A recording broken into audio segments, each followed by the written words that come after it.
Welcome. You are with Attorney Talib Karim, the CEO of STEM4US, and we are here live in Washington, D.C.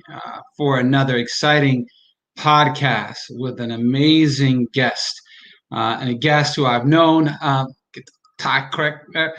guest I've known for over 30 years now, and someone who I'm excited to talk about and to talk with, and that is none other than the amazing, the outstanding, the brilliant instructor pilot and manager and communicator and logistics coordinator and now newly minted first vice president of the august Tuskegee Airmen, Lieutenant Colonel retired from the United States Air Force, Leon Butler.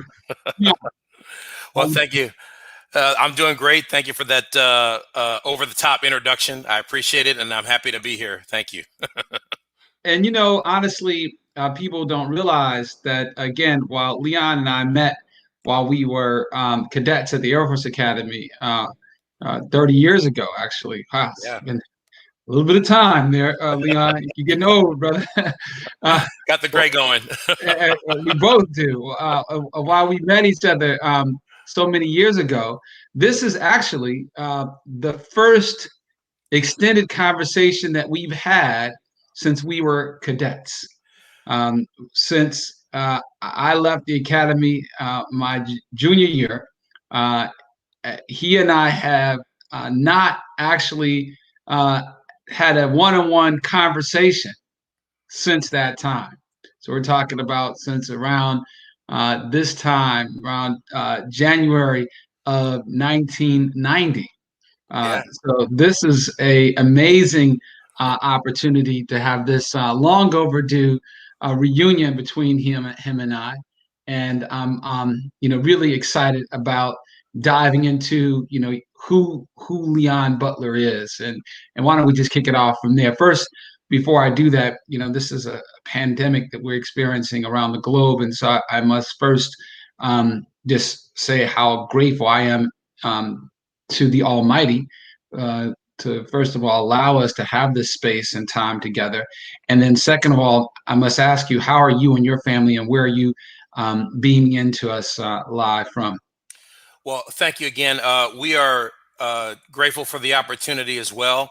My family as well. We're doing just fine under these interesting times and conditions. I currently live in Tampa, Florida. I work for, and we'll get into, I guess, all of my employment situation, but living in Tampa, Florida, happy to be joining you, and the technology is wonderful. I wish I had a better camera, but maybe I'll get one for next time. And so tell me, brother, if someone, a young person, wanted to know, again, who is Leon Butler? We have a lot of educators and parents, approximately 13,000 in our network. And they're oftentimes just looking for stories to impart upon their young people as a way of helping them to get through whatever difficult times they might be facing. Why don't we start by asking, who is Leon? And perhaps you can relate to some of the life challenges that you had, and how a young parent or a more mature parent might be able to convey that story to the young people who are in their lives. Oh, great! Thank you for that. Well, going back, I'm a kid that grew up in New Orleans, Louisiana. Probably not too different from many of your guests. Grew up in the Upper Ninth Ward neighborhood of Pontchartrain Park in New Orleans, Louisiana. Working class family. My father was a veteran, Army veteran in the military. My mother was a school teacher. And from both of those experiences from them, the concept of education was always emphasized very strongly in our household. I grew up with a very close-knit family. A lot of my cousins, even though they didn't live all the time in the same city, were considered brothers and sisters to me. Biologically, I'm an only child, but I've got a lot of cousins and brothers who are cousins who I consider brothers and sisters. So we had a very close-knit family. And early on, I grew up next to the Lakefront Airport in New Orleans. So when I'm outside playing touch football and baseball with my friends, we're seeing airplanes coming in for landings at Lakefront Airport. And that immediately sparked an interest in aviation for me. When I was 8 years old, my dad took me to the airport, and I met a couple of the pilots. One of them was an African-American older gentleman who owned his own airplane. I can't remember his name, but I remember, he showed me around, and that immediately sparked my interest in aviation, and that continued throughout. And of course, by my father being a veteran, he definitely inspired me to serve in the military. I said I wanted to be a pilot, and he said, well, if you want to be a pilot, you really need to join the Air Force. This is an Army veteran telling me to join the Air Force. And so we embarked upon that journey based on his leadership and mentorship and the encouragement from my mother. I did as well as I could in school and joined the Air Force, by way of the Air Force Academy. And the rest is history. You went over a little bit, but that's my basic background story. And tell me, I mean, again, going back to your days in high school, if you would have, kind of had a ruler, right, that you could connect from, Leon Butler in 1987. Were you in the class of 87 or were you in 86? 86, yeah. Okay, great. Okay, so you went to prep school then, right? Yeah. All right, good. Well, then we'll dive into that as well. Sure. So we had a ruler from Leon Butler, New Orleans, Louisiana, in 1986, right? To Leon Butler, Tampa, Florida, right? In 2021. Would you have been able to see a direct line, or do you think would they be kind of a roundabout or a circuitous line? I mean, did you know, if you will, that you wanted to kind of follow the trajectory that you followed, or was this not necessarily in your plan? No, definitely not a direct line.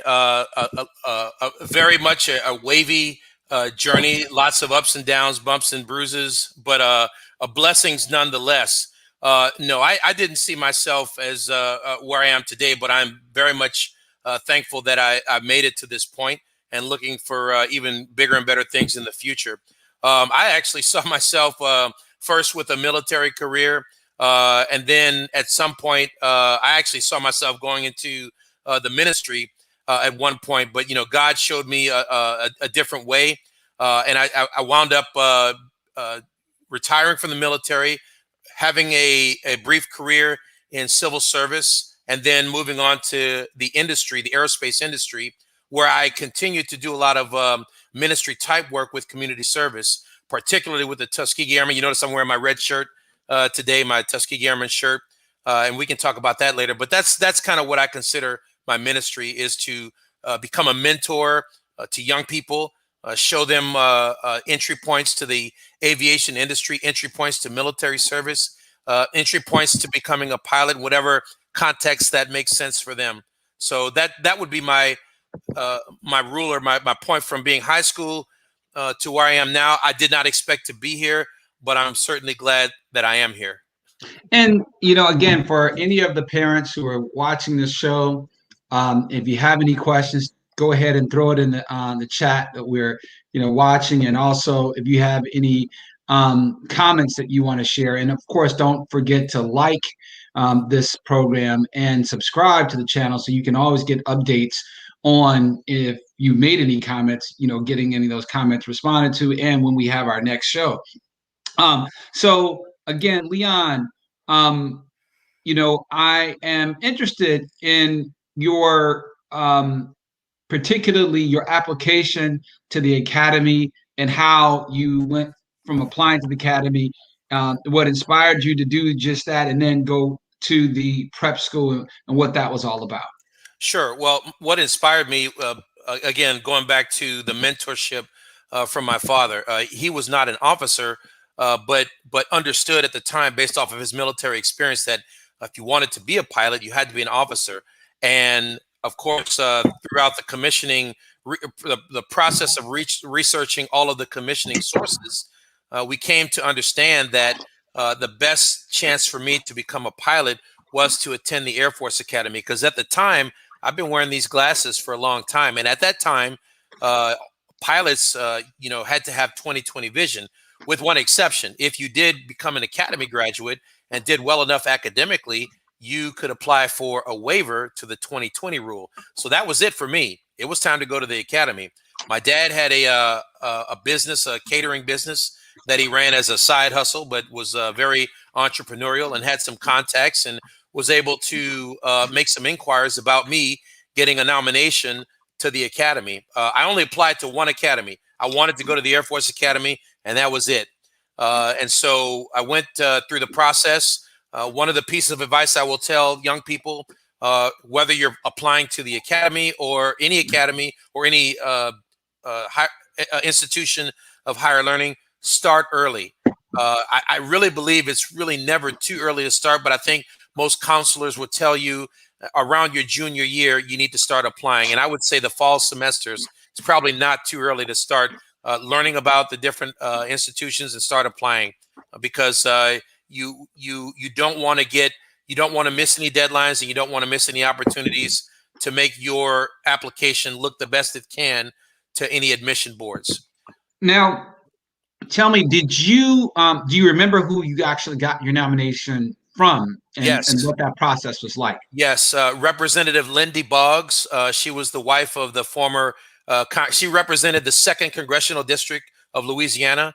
And let me tell you that there's a room named after her. Yes. Even to this day, in the House of Representatives. As you know, I served as a senior counsel and chief counsel, actually, to Congresswoman Sheila Jackson Lee, and a senior counsel to the House Veterans Affairs Committee. So I never actually took a minute to research who Lindsey Boggs was. So this is the first connection that I'm actually making to one of her constituents.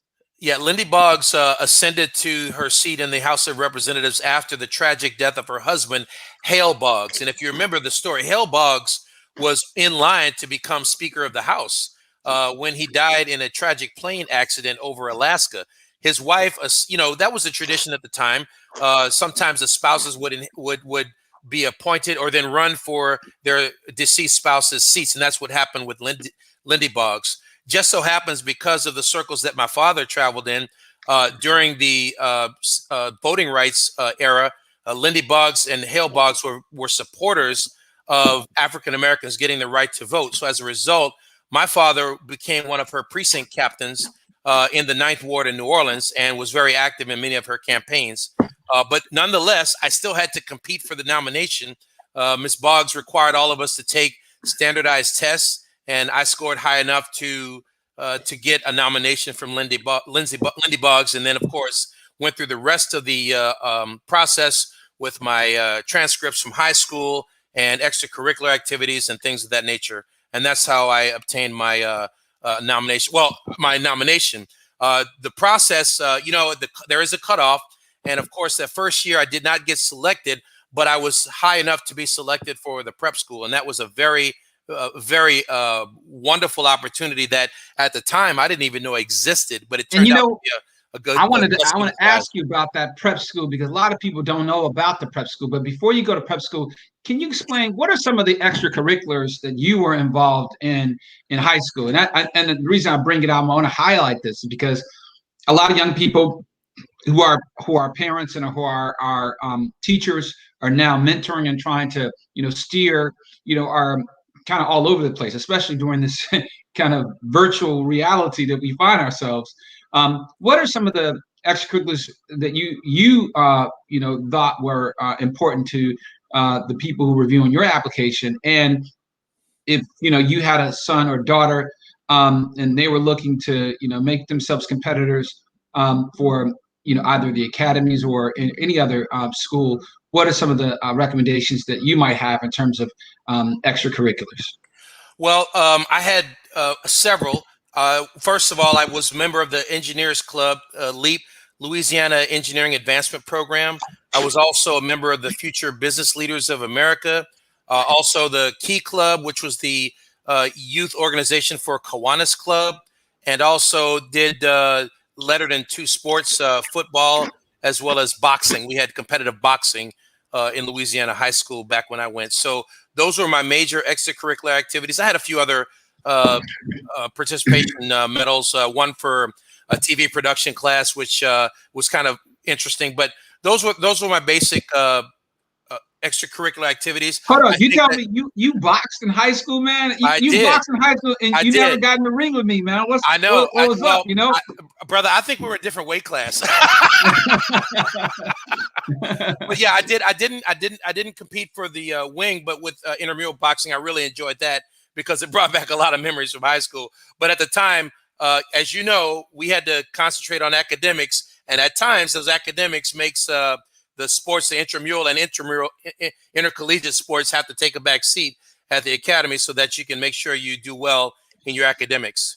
That's true. That's true. And another thing that people, again, are not familiar with is the Kiwanis Club. I was a participant in the oratorical club or the Optimist Club oratorical contest. Yeah, the Kiwanis Club, the Optimist Club, the links and all these types of organizations. Right. Can you explain a little bit about these organizations and are they still relevant today? Well, I think they are. They really emphasize community service. It emphasizes camaraderie, team building, things of that nature. A lot of what we did in the Key Club in New Orleans, sponsored by the Kiwanis organization, is we did a lot of community service where we did volunteer work. And when they planned these volunteer sessions, it wasn't like we're going to give you something to do and plan it all out for you. It was like, here's what we want you to do. Now you go plan it. You work with your classmates and you set the schedules. You make the phone calls and you figure out the logistics. And it really forced us young people to take ownership of those activities, of those volunteer opportunities. And it really sets you up for future leadership opportunities because you are the one that has to figure things out. You're not given everything handed to you. You've got to do some work. You've got to make some calls, use the skills that you learned in school, math problems, communication problems, problem solving skills, all of those things. You put it together to make those volunteer events happen. Some things like nursing home, food distribution, car wash fundraisers to make donations to other charities and partners, charitable partners in the city. That's the kind of stuff that we did. And it was very exciting work. And we were able to really have an impact on the community. And it did serve me well for future things that I'm involved in now. I really appreciate that. And I really want to get into some of the exciting things that you're in to right now. But let's go back to, again, the process of going to the prep school and what that experience was like for you. Several of the other guests that we have interviewed who went to the academy also attended the prep school. What was that like for you, that 1 year experience? And again, if you have any questions for our special guests, don't hesitate to put it into the comments that we're watching live.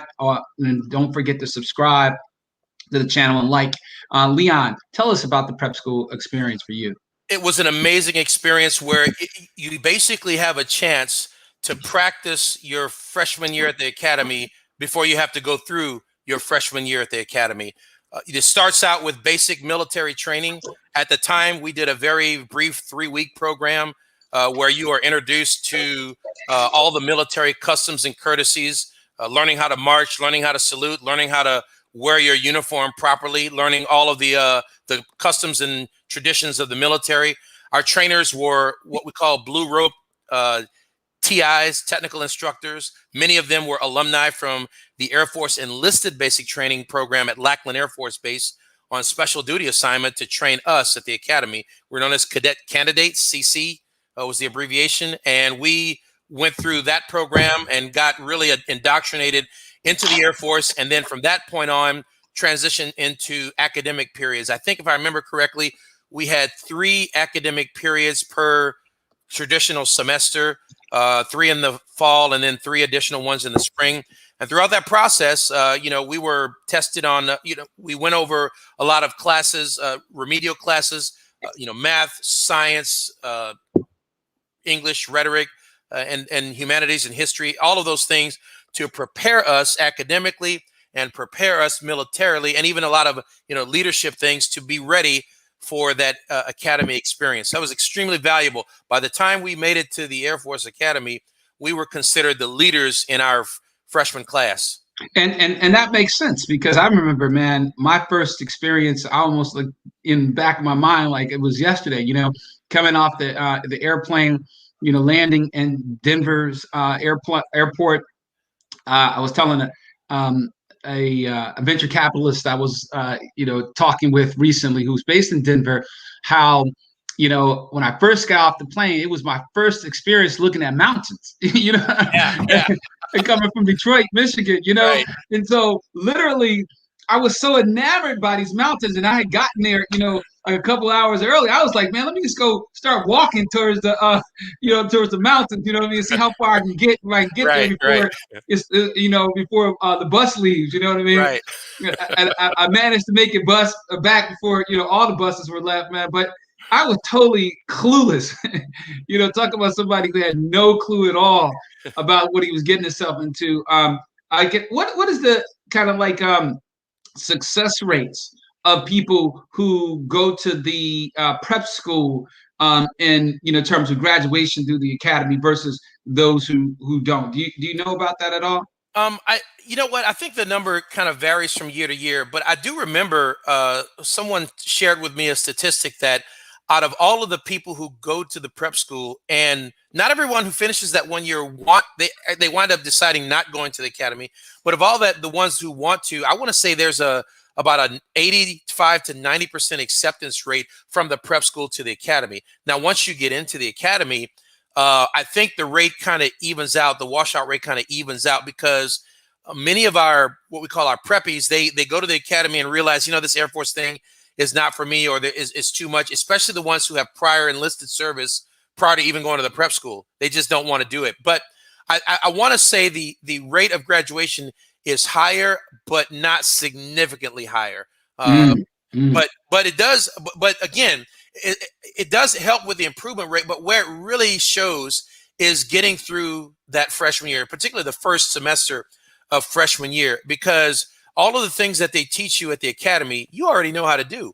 Right. I mean, there's very, very little that they come up with. It's just the difference is, instead of a 28 or 20 or 30-year-old tech sergeant instructing you or yelling at you, you may have someone that's only 1 or 2 years older than you doing the same thing.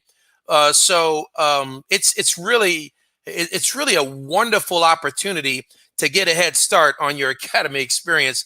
And the other thing is that folks don't tell you is that you go to the prep school as enlisted E1, E2, or E3, and you make a lot more money there than you do as a freshman cadet. That's for sure. And again, going back to the academy, specifically the first year, one of the things that's kind of striking to me, man, is about the political dynamics we have here in Washington, D.C. We had a pretty tumultuous transition of power, and one of the things that was striking was like a lot of commentators talked about the racial overtones that they saw, but as a cadet, I can definitely tell you firsthand, I was discriminated against, without any doubt at all.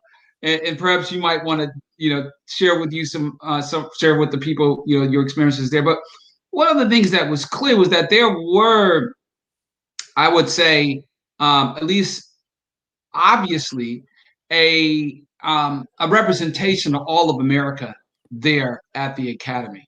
And I don't necessarily think that the diversity numbers matched the numbers of the diversity within our country, but definitely you met pretty much everybody and had to deal with all the different attitudes and the biases that existed in America. I mean, can you share, with folks what that experience was like for you?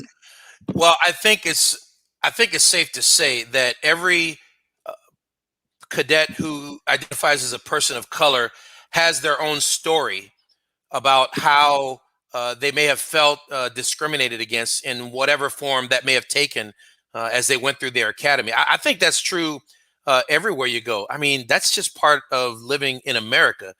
Whether you're a cadet at the academy, whether you're active duty in the military, and whether you're a pilot in the Air Force. I mean, you're gonna face those situations where sometimes it's out in the open, all up in your face. Other times it's very, very subtle and very, very almost imperceptible. But if you're on the receiving end, you're more than likely to perceive it and be affected by it.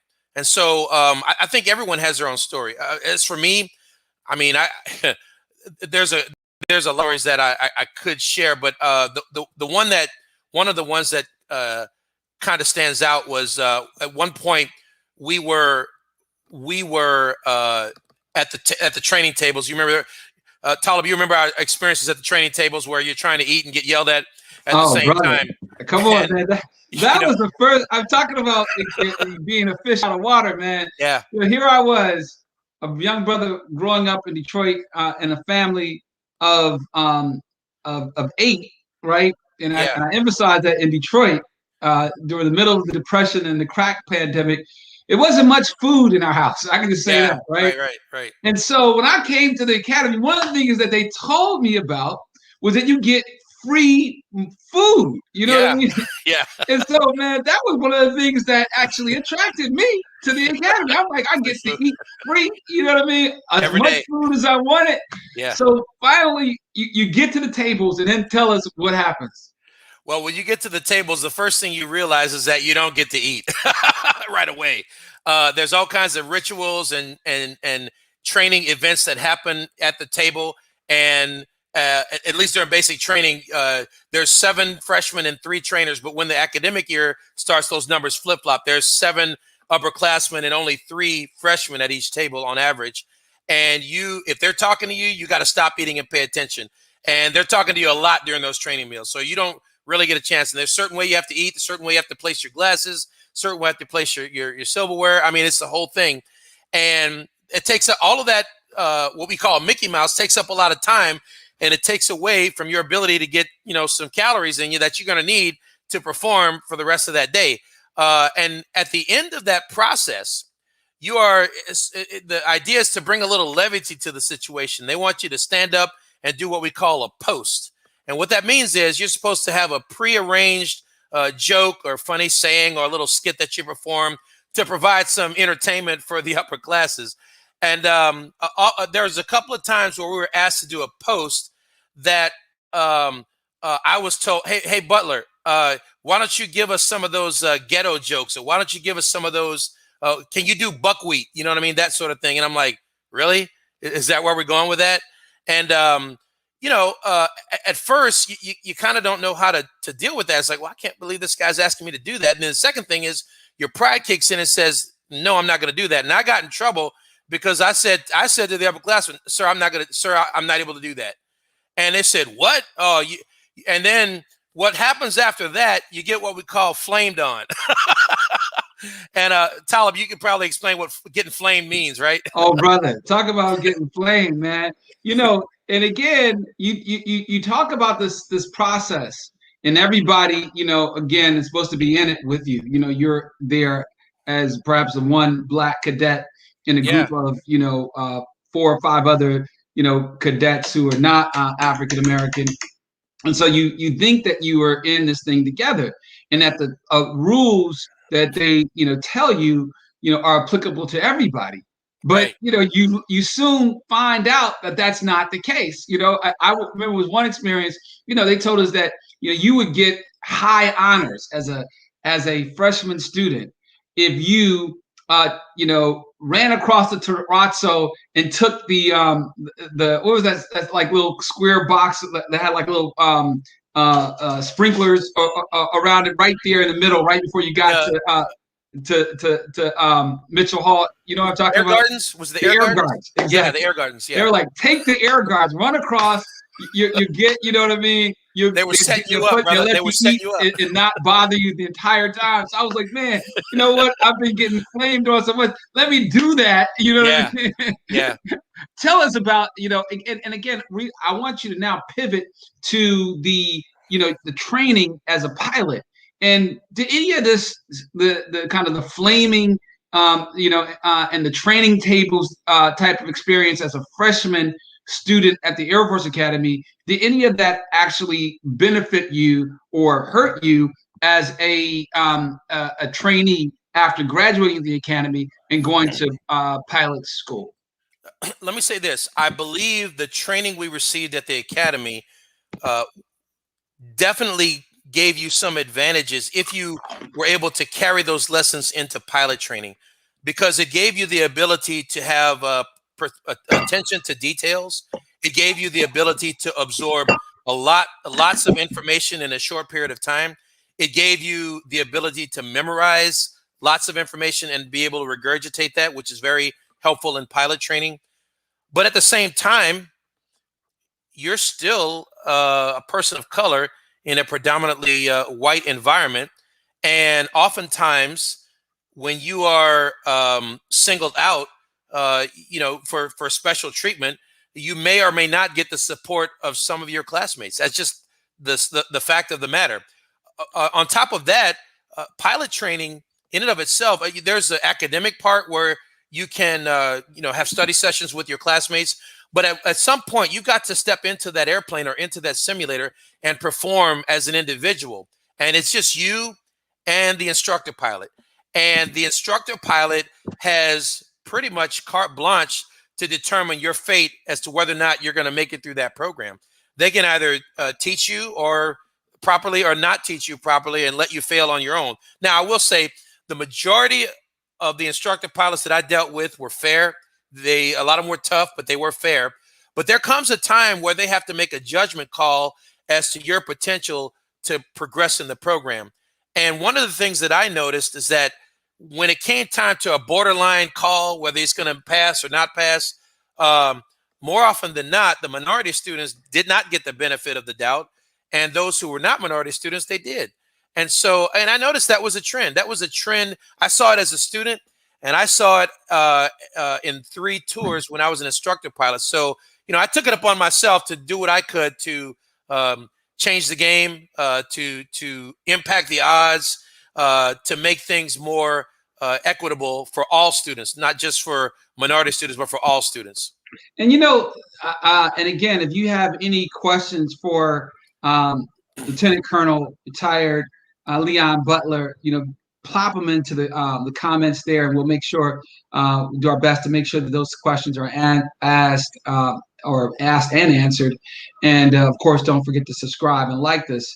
Can you tell us?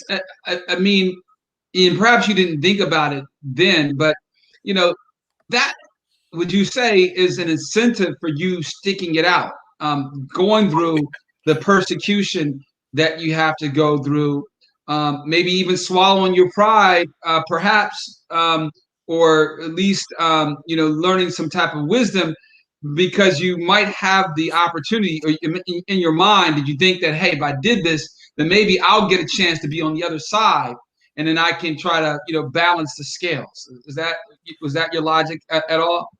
My logic was this. I reached back into my heritage, my family, and understood that failure was not an option. They were going to have to wash me out kicking and screaming. I was not going to blow this opportunity, this once in a lifetime opportunity. Since I was 8 years old, Talib, I wanted to be a pilot, and I had made it to, of all places, Columbus Air Force Base, Mississippi, to go to pilot training. I was not going to blow that opportunity. I was blessed to be in the same class with another one of our brothers, Jeff Harrison. Now, Jeff and I were in the same pilot training class, but we were in different sections. And I thought it was odd that they would take the only 2 brothers in the whole class and put them in different sections. I'm not sure why they did that, but nowadays I'm in a position to try to advocate that people of color tend to do better if they are placed in a situation where they're not the only one, not just for um, training purposes, but because of the cultural differences and the way people gravitate towards each other and the way study groups tend to form naturally, that tends to have a better effect for people of color. And we've been able to show, and there's studies now being done by the Air Force that shows that students of color tend to do better when they're not the only one in a pilot training class. And can you maybe talk a little bit about some of the people that you trained when you got finished with UPT? What are some of the things that you did immediately, and how did that lead you to becoming an instructor pilot? Right. Well, as soon as I finished UPT, if you remember that time, it was in the early 90s, and there was a drawdown in the military. And many of us who graduated from pilot training, they did not have enough follow-on slots for us to become pilots or to actually start flying operational aircraft. So they instituted what was known as the pilot bank. So they would put you, if you were a banked pilot, when you got your wings after pilot training, they would stick you in a desk job for 2 to 3 years, basically one assignment cycle, and then you would get an operational aircraft after that. That was based on merit. I think we had a class of 30 students. I graduated number 14, and the last student to get an airplane graduated number 12. I think Jeff graduated much higher than I did and was able, if I remember correctly, Jeff got a C-130, and I got a banked tanker position, and was immediately sent to Kelly Air Force Base, San Antonio in Texas, to be an acquisition officer. But one of the greatest secrets of that was I got to do that desk job for 3 years, but they still paid us flight pay. And during that 3 years, I was there for about 1 month, and my colonel said, "Butler, we're paying you flight pay, so that means you still got to go fly. Even though acquisitions is your primary job, we've got a couple of flying units over here. I want you to find one and go find some flying time within as what we call an XP, an extra crew pilot." And so as a result, I went over to Crosstown at Randolph Air Force Base and found a Learjet squadron, C-21s, and spent the next 2.5 years splitting my time between doing acquisitions and flying the C-21. And of course, you have to understand, I really enjoyed that C-21 desk job, if you know what I'm talking about. Be good to actually go into, what that life was like, in terms of, as you say, splitting your time, flying, and then also working in acquisitions. What type of work were you doing in particular? And then what happened once you actually got that tanker job? It was great. Between the flying with the Learjet and the desk job at acquisition, I learned a lot about how the Air Force does contracts, how the Air Force does purchasing, logistics management, dealing the relationships between military and civil servant employees. It was a very eye-opening experience. My colonel was a guy by the name of Louis Rasmussen, and he taught me how the value of doing an OPR properly, which is your annual evaluation report, which is the key, the actual key to getting promoted, is to make sure those are done properly. After when I wasn't flying in the classroom, I worked on my master's degree at the University of Texas at San Antonio. Did master's in business administration with an emphasis in finance because I thought it was just interesting work, interesting coursework to do that. And at the end of that process, I got a call from the personnel office that says, "Hey, your time in San Antonio is up. It looks as though you're going to be getting the opportunity to fly your tanker. Stand by and give us your preferences, and we'll go from there." When the assignments were dropped about 2 months before I left, I found out I was going to get a KC-10 tanker to Travis Air Force Base in California, which turned out to be a great assignment, flying KC-10s. So from there, I did 3 years in the KC-10 at Travis. Following that, I got a chance to be an instructor pilot in the T-37 at Laughlin. You want me to stop there, or do you want to talk about the KC-10 for a bit? if you could tell us about what it was like flying a plane that has to, maneuver up to another plane and actually fuel it. Maybe, build on that for a second. Yeah, the KC-10 is a very interesting airplane. It's a modified McDonnell Douglas DC-10. I guess Boeing has bought out McDonnell Douglas, but it was a DC-10, which was the predecessor to what you may fly in flying with the with FedEx and UPS. They fly MD-11s, which are later variants of the DC-10 and KC-10. And it's a big airplane. Max gross takeoff weight is 590,000 pounds. Not the biggest airplane in the world, but definitely one of the larger airplanes in the U.S. Air Force inventory. And of that weight, about 340,000 pounds can be transferred, can be used as internal fuel or transferred to receivers. So if you find pictures and Google KC-10 tanker, you will see how airplanes can maneuver very close to each other in midair and perform air refueling. That becomes very, very valuable to other aircraft that are fighters, because you will know, if you ever talk to a fighter pilot, their fuel supply only lasts for a short amount of time, sometimes less than an hour, when they're out doing a lot of high energy maneuvering. So they need to fly up to get some gas from a tanker and continue with their mission. So it's a very interesting thing to do. From a receiver standpoint, the KC-10, unlike most of its counterparts in the Air Force inventory, can also be a tanker. Yeah, it's a good picture of it. Very good. Can also be a tanker as well as a receiver, which means that you can receive gas from another tanker and then turn around and pass that gas to other receivers. So it's very flexible. And on top of that, it can still carry quite a bit of cargo on the upper deck and the cargo hold. So it's a great it's a great airplane. At the time, it was still at one of the relatively newer airplanes in the inventory, not so much anymore, but it was a great experience. I got to see many parts of the world doing that mission, and very, very proud to have been a part of that community. And so what were some of the planes that you actually had to fuel? I mean, that was a picture of a fighter jet, the F-16, but what are some of the other planes that you got a chance to fuel? We got a chance to refuel just about every aircraft in the inventory that's refuelable: F-15, F-16, A-10, some of the special operations versions of the C-130. When we were at Travis, we were co-located with the Navy's E-6 Mercury TACAMO aircraft. We got to refuel those guys a lot.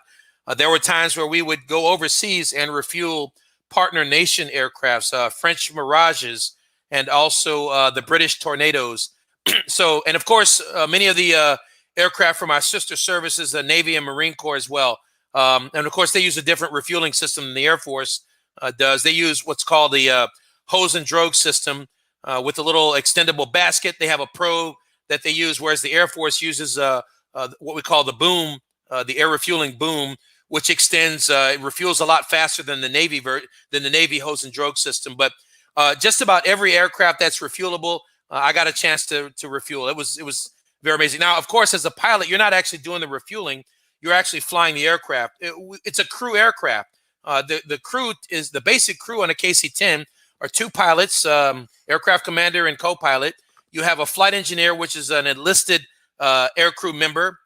Usually those are crew chief alumni that go to enlisted aviation school and they become flight engineers.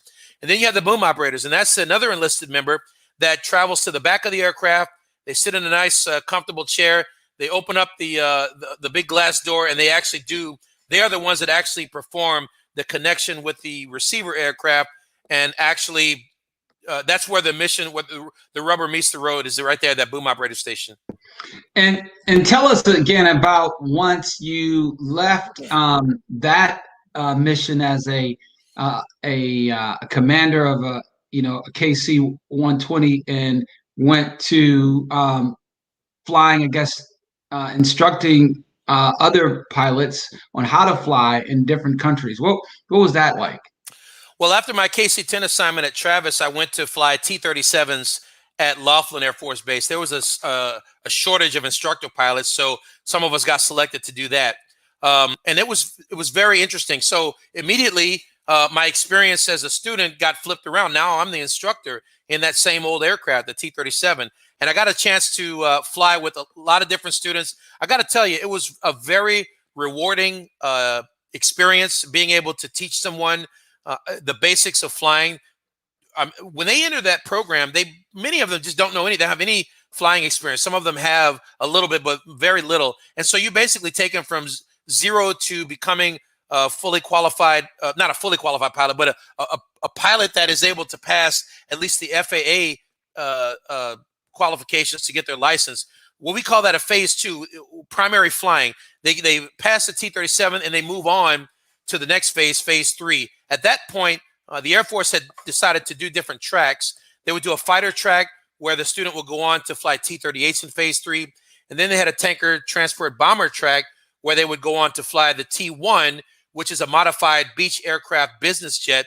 And then they would do follow-on heavy aircraft after that. It was very rewarding. After that, I did another tour in the KC-10 right before Operation Iraqi Freedom. And then following that, I did another trainer tour at Vance Air Force Base. And that picture you have up there is my 3rd year at Vance. The first year at Vance, I flew the T-37 again. The second year, I transitioned into the Air Force's newest trainer, the T-6. But then by the time the 3rd year came about, I got selected to be a part of a group of instructor pilots that deployed to Iraq, Kirkuk Air Base in northern Iraq. And we were sent there to set up a brand new flight school for the Iraqi Air Force. And I got to tell you, that was a very interesting assignment. We got trained in a lot of weapons, a lot of evasion and advanced evasion escape skills. We got trained in Arabic language. We learned how to fly our primary aircraft there was the Cessna 172. And if you see in the background, you'll see what you might recognize as an Alaska Bush airplane, the Cessna 208. And we used both of those aircraft to set up the Iraqi flight school in Kirkuk. It was a very interesting time. At the time, the country of Iraq was not 100% secure. A lot of combat, a lot of mortars going on, a lot of combat operations going on in and around the area where we're trying to set up a flight school for the Iraqi Air Force.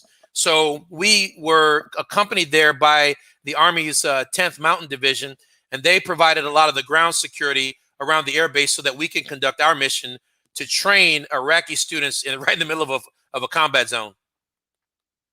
So tell me about that experience. And I saw that, from a total different lens here in Washington, D.C., as somebody who, first of all, was one of the leaders of the student protest movement after leaving the academy. I was like, shoot, I'm protesting. Y'all, this is crazy. This military occupation, you know what I mean? Especially my brothers and sisters in the Muslim world, you know what I mean? It was definitely a switch for me. But what was it like for you, someone who actually was a part, as you say, people think of, again, setting up an Air Force in the middle of, again, an occupation of people's homes. That, and you are, again, a man, you talked about going into the ministry or at least having that interest. How did that conflict upon you and your soul? Well, it's a very, very interesting question. And I have to say that my perspective was probably a little bit different, but at the end of the day, I think we perhaps wound up at the same destination to the journey. So let me explain it to you this way. When I was first selected to go to Iraq, I was one of those brothers who I did not agree with the invasion of Iraq when it happened. But when you're in the military and you have orders to go somewhere, you really don't have much of a choice. So the way I tried to couch it in my mind was I'm helping to build the Iraqi Air Force for Iraqis so that they can take responsibility for their own country and our troops can now withdraw and come home. And that was my perspective at the time. When I got there, I was fortunate enough to work. I mean, it wasn't just us training outsiders. We were training young Iraqi pilots and former members of Saddam Hussein's Iraqi Air Force to be instructor pilots. Many of those individuals were patriots. They were Iraqi patriots, and they believed that their country should be run by a democratic government. And they did actually welcome our participation.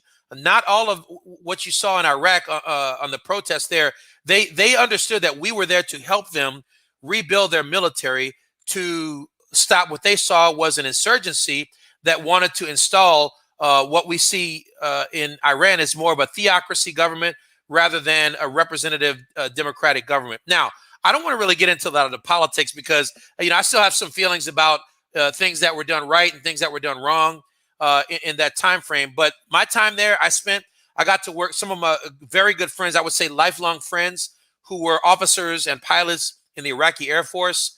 They taught me a lot of Arabic. They taught me a lot about the Islamic faith. I learned a lot about how the Islamic faith in many, many ways is very similar to my own Christian faith. They shared verses from the Quran with me, and I shared verses from the Bible with them. It was a wonderful experience. And I think a lot of people need to really understand that there's a lot more that connects us in common that separates us as far as differences are concerned. And tell me from there, how did you go from, teaching people in the middle of the desert back to Tampa and now becoming a leader of the Tuskegee Airmen? Right. So after my 1-year tour in Iraq, I had about 2 years left on active duty before I reached my 20-year service minimum. And so I went back to Randolph Air Force Base and I taught at the Instructor Schoolhouse at Randolph. And then I retired. I reached my 20 years and decided that that was a good time to retire. I transitioned to civil service, worked at the Air Education Training Command at the Internet. It was called AFSAT, Air Force Security Assistance Training Squadron, where they managed international training programs. So it was an opportunity to leverage my international experience from Iraq. And I managed a lot of the same programs that I started in Iraq were transitioned to, those were the civilians that managed the nuts and bolts of how those training programs went. So I did that for 6 years. And in the year 2016, I transitioned to work for CAE. It's a simulator company, a training systems integrator company. It's a defense contractor based out of Tampa, Florida. And not just when I retired, but also I continued in my service with CAE as part of my community service and mentoring with young people. I joined Tuskegee Airmen Incorporated. I'd actually joined way back when I was at Travis Air Force Base. I kept my membership current, but I did not participate a lot. I really didn't start a lot of my deep participation until I was in here in Tampa. I basically just updated my membership and provided support. But once I made it here to Tampa, I really started getting involved with our local chapter here. That's actually based out of Orlando. So I would drive over to Orlando. And what is the Tuskegee Airmen? Sure. If I could actually ask you to interject a little bit more. Tuskegee Airmen Incorporated is a 501c3 that's dedicated to preserving the legacy of our original Tuskegee Airmen. Those men and women, a total of about 16,000 that were part of the Tuskegee experience at Tuskegee, Alabama from 1941 to 1946. And we reference those individuals as DOTAs, documented original Tuskegee Airmen. And our mission as a 501c3 is to preserve their legacy and to inspire the younger generation to, as an example of their legacy, and to pursue careers in education and STEM-related career fields. So that's our mission. And so, did you have any, as an Air Force pilot, could you relate to those experiences of the Tuskegee Airmen? I don't think a lot of people understand. I mean, you and I know, the red tail story and everything like that, but can you perhaps break that down for people who don't know what Tuskegee, is all about, if you will? There is nothing that I experienced that could come close to what those men and women experienced during that time in the early and mid 40s. They experienced segregation and discrimination on a level our generation just can't fathom. They were expected to fail. The program was actually designed for them to fail. There were powers that be in Washington, D.C. that were agitated on by the African-American media, the NAACP, and other organizations pressured the Roosevelt administration to create a black flying unit. Well, you have to start with the black flying school. And after several iterations, they settled on Tuskegee, Alabama, because it was next to the what is now Tuskegee University. At the time was called Tuskegee Institute. Shout out to all of our HBCUs, right? And so the first classes that graduated were programmed to a mandatory washout rate. And so even though you were qualified in a normal Army Air Corps unit, they were forced to wash out very many what would have been qualified pilots for the Tuskegee Airmen. So all of the we count all of their sacrifices to be very much very typical of what African Americans experienced throughout all facets of society at that time. But it was just very unusual that the military wanted them to fail. But something magical happened when they got down there. They were trained by Army Air Corps pilots. No one told the Army Air Corps pilots to wash them all out. So what they did was they trained them as though they would train any other pilots. And those are the ones who were not part of the mandatory washout statistic. They graduated, they got their wings, and they went to follow-on training. And they served with very great distinction in Europe, particularly in Italy, and more specifically as bomber escorts. And if you have time, I can go into a little bit of that too. I think that a lot of people don't know that much about the organization, so I'm really glad that you shared more information about the organization. What is the organization doing today? And are there any members of the Tuskegee Airmen still alive? Great question. The organization is doing quite a few things today. We are an organization of about 1,800 members nationwide. We have 57 chapters from coast to coast. We have many programs that are going on. We partner with a lot of other organizations like OBAP, Organization of Black Aerospace Professionals, the Bessie Coleman Foundation. We also partner with the Black Pilots Association. What we're really concentrating on is basically two things. We're concentrating on preserving the legacy and inspiring the next generation. When we say preserving the legacy, we are constantly working with the families of our documented original Tuskegee Airmen to preserve oral histories. As of now, we think we have somewhere in the neighborhood of maybe 100 to 200 remaining DOTAs out of the 16,000 that are still alive. Because of the passage of time, as you know, we lose them, not just the Tuskegee Airmen, but all of our World War II veterans at a very rapid rate, because most of them are in their 90s. And so what we're trying to do is work very hard to preserve as much as their legacy, oral histories, family mementos, military service documents, pictures, letters, anything we can get our hands on to preserve that legacy for future generations. We're very much interested in doing. Another big part of what we do is we go out into high schools, and we, if they are able, we have our original Tuskegee Airmen conduct speaking engagements. Many of them can't do it anymore, so it now falls on our generation to carry on those traditions of telling the story of Tuskegee Airmen. You would be surprised at how many people to this day still don't know that there was a group of African-American pilots, support personnel, flight surgeons, nurses, logisticians that served in World War II in an all-black aviation unit. So that's why it's important to keep telling the story, because if we don't tell it, no one else will. And what are you guys doing in terms of the, the training of young people in STEM? I know that I've seen a number of presentations around STEM that involve the Tuskegee Airmen. Many of our chapters have their own flight academies that they have launched. Some of them just offer orientation. Others, we have one chapter that's actually doing fundraisers so that they can pay for many of their students to go through full flight training to receive their private pilot's licenses. Many of our other chapters have scholarship programs where they pay for students to go and get private training at other flight schools. And also we give out scholarships for kids to go to college. I think we're trying to do, it's usually done at the chapter level, and not all chapters can do the same amount of effort due to membership, but it's a call for all of us to encourage each other to get involved. Even if you don't we would love for you to join your local Tuskegee Airmen chapter. And if I could plug our website, TuskegeeAirmen.org. Go there and you will find, you will be able to navigate to find a local chapter that's close to you and get involved. If you don't want to get involved directly, we are a 501c3 organization, and we will be happy to take your donation.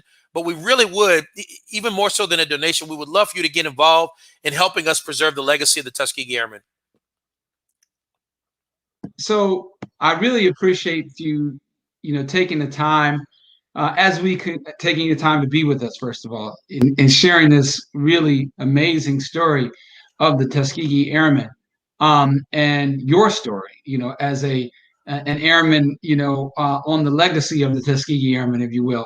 And with that in mind, we always ask our guests 3 last questions that we like to, pose to you, kind of like on a rapid fire. One, if you had a chance to talk to Leon Butler of 17, with you being all of probably I'd say in your early 50s. I would say that, right? 52. It's okay. All right. Okay, good. So let's say you had a chance to talk to a 12-year-old or a 7-year-old Leon Butler. What advice would you have for him? One. Second of all, what would you like to see, yourself in the next 10 years, at the end of your career? Where would you like to be? And then lastly, what would you like, to have, said about you by the angels? As you know, it is said that when the body, and the spirit separates, the angels will begin to, basically escort the soul to at least where they may be in the afterlife, for a little brief kind of introduction, and then back down to the body, is said, to be with that body until the day of judgment. But along the way, the angels will be heralding what this person did, in their life. So in that context, what would you like the angels, the idea of the trumpets, if you will, or before the trumpets at least, but the angels who are, singing, the glories of your work, what would you like to have said about your work? Those 3 questions.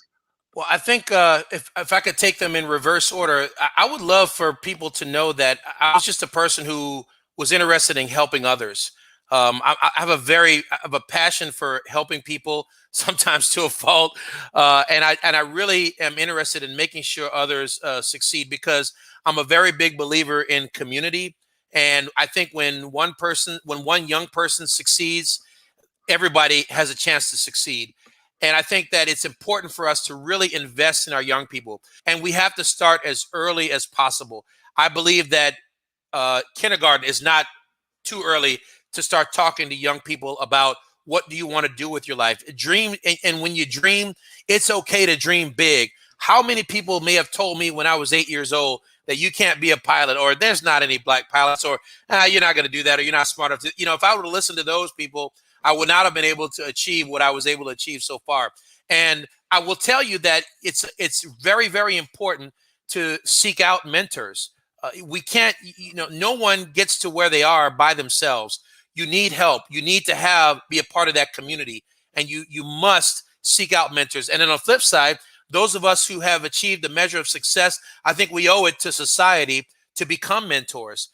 You don't have to be a mentor in Tuskegee Airmen. You find whatever contacts that God calls you to do, and just dive in and be part of that, because it's important for all of us to contribute what we have been gifted to contribute. I think that's very important. Now, as far as where I want to be in the next 10 years, of course, I don't want to work for CAE forever. I'm blessed to have this job, but there's going to come a time where it's going to make sense for me to do something else. What I am working towards, what I would love to do, is to have my own, get this for dreaming big, I want my own flight school. I want to move back to Louisiana, and I want to contribute to my hometown community to inspire that next generation of aviators in Southeast Louisiana who want to learn how to fly. Come to my school. I will teach you how to fly. If you want to join the military, come to my school. I will show you a pathway that works for you to serve in the military. If you want to become an educator, come to my school. I will show you a pathway or if I can't do it, I will put you in connection with someone who can show you how to be an educator. Whatever it is, you fill in the blank, come to my school. We're going to be focused on aviation, but whatever it is you want to dream, we will help you to achieve that dream. So that's my big dream, and that's where I want to be 10 years from now. Did I answer all your questions? So the advice you would give to a 12 or a 17-year-old Leon Butler on, how to get to where you want to be in the next 10 years? Start, don't sweat the small stuff in school. Go that extra mile, study that extra 5 minutes to finish that exam. Start early, don't procrastinate, don't take no for an answer. And when a mentor comes in your pathway, take advantage of that blessing. That's the advice I would have given myself. I didn't always take it, but if I had the wisdom then that I have now, I would take all of that. Brother, it has been an amazing hour conversation that has been 30 years in the making.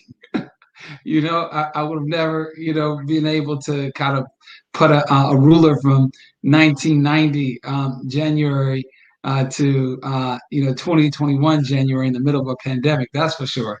But I really am grateful for this opportunity, and I can definitely tell you that the parents who had a chance to, who are going to, even after tonight's live broadcast, are going to have a chance to listen to your story and hopefully relate your story to their young people that they're hoping to inspire, are going to be well served. And I'm really grateful on their behalf and on behalf of STEM4US. We want, of course, all of you who get a chance to listen to this broadcast after the fact to like and subscribe to our podcast so you can get the comments, or you can get the notifications about the next ones that are coming up. If you have any ideas or any thoughts, or if you're interested in actually being a guest on our next podcast, don't hesitate to either leave a comment or contact us at stem4us.org.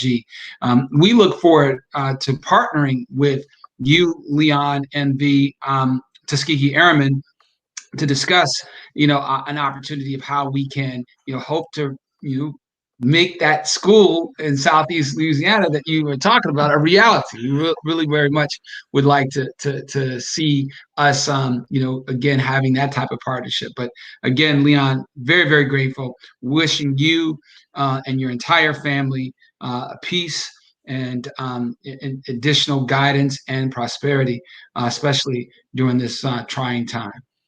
Thank you so much for the opportunity, brother. I want to thank you for all that you do. It's very important. We all have to pitch in to build a better community, to be a good example, and to be a good legacy for those who came before. So thank you. God bless you, and stay safe. Absolutely. Peace out.